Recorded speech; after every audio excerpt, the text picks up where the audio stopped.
that's the second and the third world title boards. This one was incredible.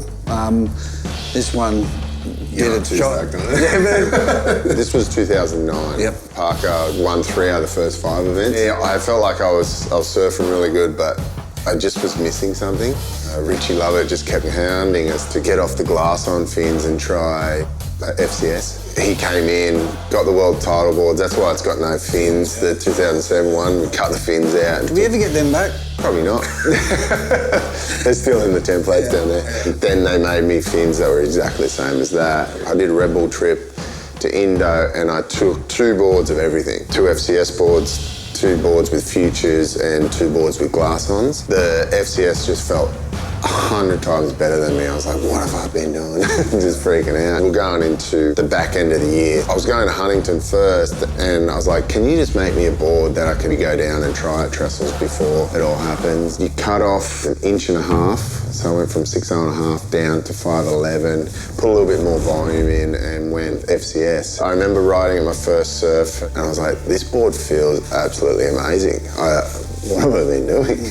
And then I took it down to Trestles and ended up winning Trestles. I think they made it 110 grand to be the biggest event for the year, and went on to France the very next week, ended up winning there, so it was another 30 grand, and rode it in Portugal event and ended up winning that event too, so it was another 30 grand. I brought it home to you and I was like, I gotta show you this board, and he's like, oh yeah, I'll get it one day. I'm like, no Darren, it's a money maker. That was the catalyst for the 2009 world title. Joel was smashing everyone at the start of the year and looked unbeatable. He rings me one day, he's just like, I've just blown my ankle out. Well, ring me back after you've seen the doctor. And he rings me back and he's like, I don't need surgery. I'm like, all right, well, this is what we should do. If I can help you out in any way, like taking out people, because I think I was on the opposite side of the draw to him the whole time, and I was like, look, I'll try and take those guys out for you. And then even after I won Trestles, I was still a long way back, and it wasn't until France that I caught right up to him, and I think it was 1,000 points in it. We sat down and it was the start of sort of like this little bit of weird tension. Whatever happens, the title's coming back to Cooley, who cares? And he was like, yeah. And we didn't really talk until after Pipe. And I was just like, man, I was just trying to help you at the start. And then it ended up being the guy who's ringing for advice.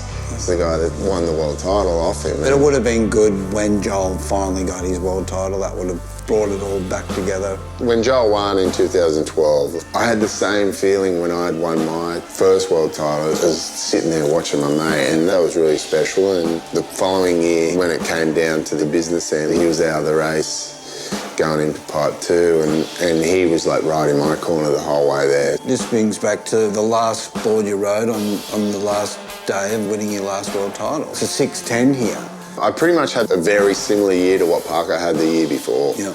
And I drew a lot of confidence out of that. And then also having to drive past that photo of Joel with his arms up at Kira Surf there, that was my motivation every day. Like, I don't want to go train. There's the photo.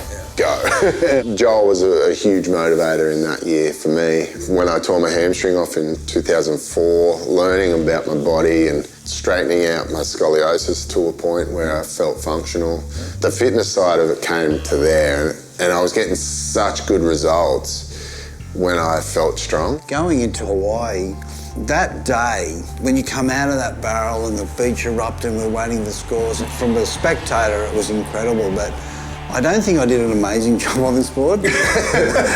Because you actually quad-finned it out, you came down, you caught a little bit of a rail, which slowed you down, which put you into that barrel longer. That's how I saw it from my end. I mean, it was a pretty big pipe, wasn't it? Yeah, it was big. I remember paddling out that morning of the final, and I watched Nathan Fletcher pull into the biggest wave I've ever seen out there.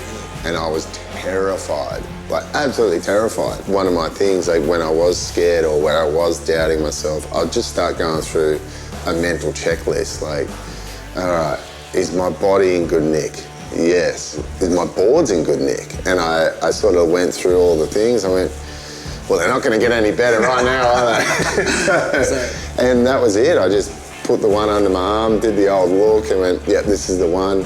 I just saw the exact same wave break on third reef. I went, all right, that's good. Wade Decoro told me, if you see that, you've got about a minute to get ready. Yep. So I'm just sitting there, just breathing, like, be calm, be calm, be calm, be calm, like just freaking out. As I took off, I looked down the line and I just went, oh no, it's just a fat heaper. That's why I faded so much, and then I pushed so hard that the forefin cavitated off the bottom, and I think that's what you're talking about. Yeah, that's what, I saw something there that I go, oh, something didn't work. I thought I'd totally blown it, and then once I got it up and in, and the thing just hit the foam ball, set its line, and just took off. Yep. Like as soon as I felt it grab, I was just like, this is it, I'm coming out.